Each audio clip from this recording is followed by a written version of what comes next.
My name is Steve Bedina. I'm going to provide an overview of the 2015-16 Texas Academic Performance Report for Louisville High School.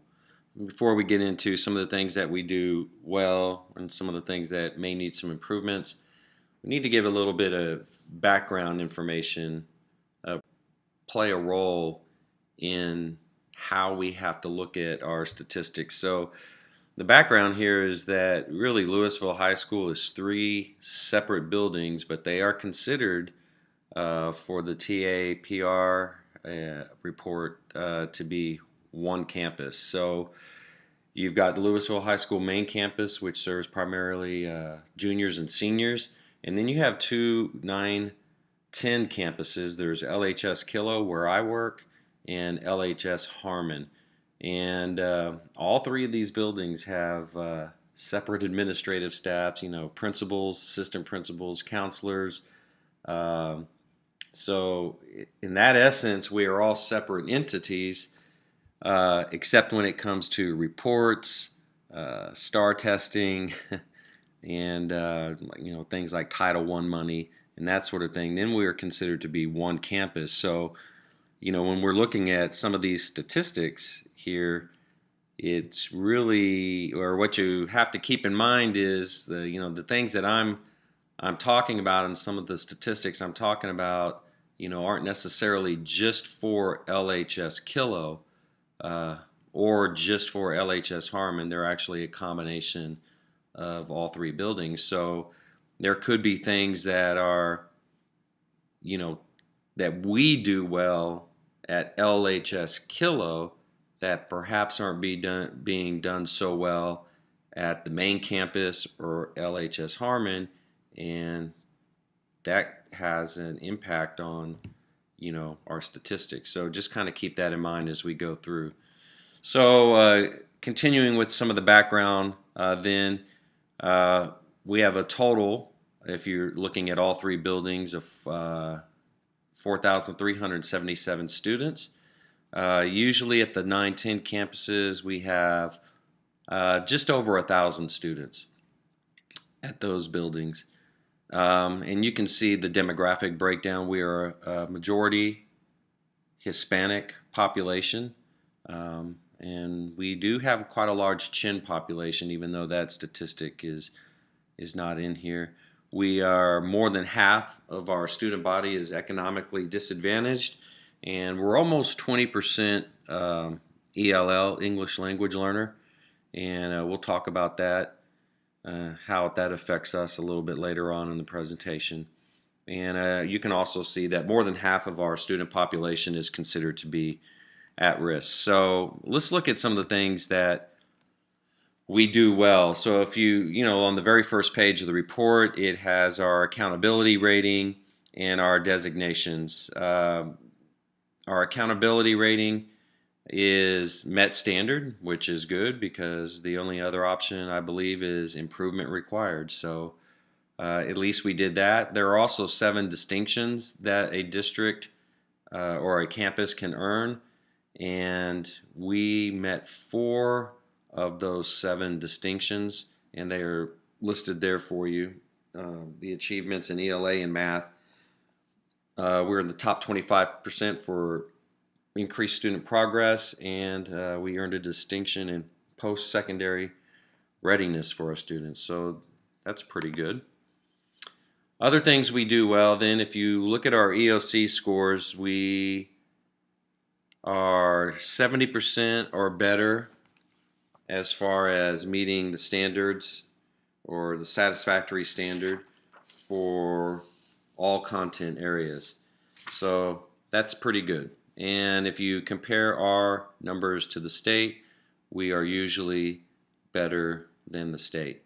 And a good thing to point out too is our sub-pops, our Hispanics and our African American students, were also at level with their white counterparts in math, science, and social studies. So that was good to see. We'll talk about English 1 and 2 later in the presentation. Another thing we do well is our dropout rate. And you can see the state average is at 2.1%, LHS is 1.8%. Of course, just one dropout is one too many, but that could also be something that we still work to improve. But at least compared with the state, we are lower than the state average, and that's something to celebrate. Class sizes.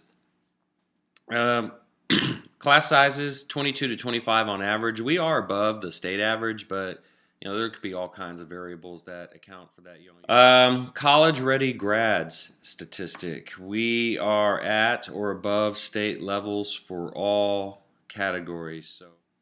And that leads us into some things that we can improve on. So if you go back and you look at the EOC scores, and we're 70% and higher in all the content areas, and that is indeed something to celebrate. However, if you look at the scores a little more closely, as far as English 1 and 2 are concerned, with the sub-pops, with your Hispanics and your African Americans, they are at or below the campus levels, and that is something that really needs to be looked at and improved upon. Our economically disadvantaged students were also below the campus average in English 1 and English 2, and our ELLs were well below the campus average in all content areas. I know this is something that's a concern on our campus, and we have put programs in place to try to improve upon this. Attendance rates. I saw something somewhere about 95% is usually about as low as you want to go. And so it looks like we have a little improvement to do. Our attendance rate is 94%. And all of our sub-pops were also at 94%. So there's a little bit of work to do there. Another area we have some work to do with is SAT, ACT, and all the aspects involved with that. If you look at all of those statistics, if I'm reading the statistics right, I think what they're saying is it says campus tested. So of all of our students, right, 53% of the campus tested for the ACT, SAT. And if you look at the average scores, their SAT scores were just a little bit above the state average. Our ACT scores were below the state average. 52.2% of our graduates were enrolled in Texas Institutes of Higher Education, and that number is well below district and state levels. Again, I can only speak for our campus. I know that college, the ability to go to college readiness is a huge focus on our campus. We have a program in place called What's Your Plan? It is a year-long process and program with announcements, videos, activities we do in class, during advisory. It's all college focused. And then finally, looking at the statistics, something that kind of stood out to me, and perhaps, there's a lot of debate that could go around this, but our teacher diversity, our student population is pretty diverse. We have a plurality with Hispanics. There's no clear majority of any set students. And at Louisville High School, we really kind of pride ourselves on our diversity, and our students take a lot of pride in that. The mix of students we have and how well everyone gets along. And I grew up in a high school like that, and I love having that background of diversity. Killeen High School, class of '88. But when you look at our faculty and our staff, the diversity just doesn't seem to be there. And that might be something that we need to have some conversations about, and look at our hiring practices and programs, and see if there can be some improvement there. So that wraps up the overview. Hope you enjoyed it. I've enjoyed the class this year, and have a good day.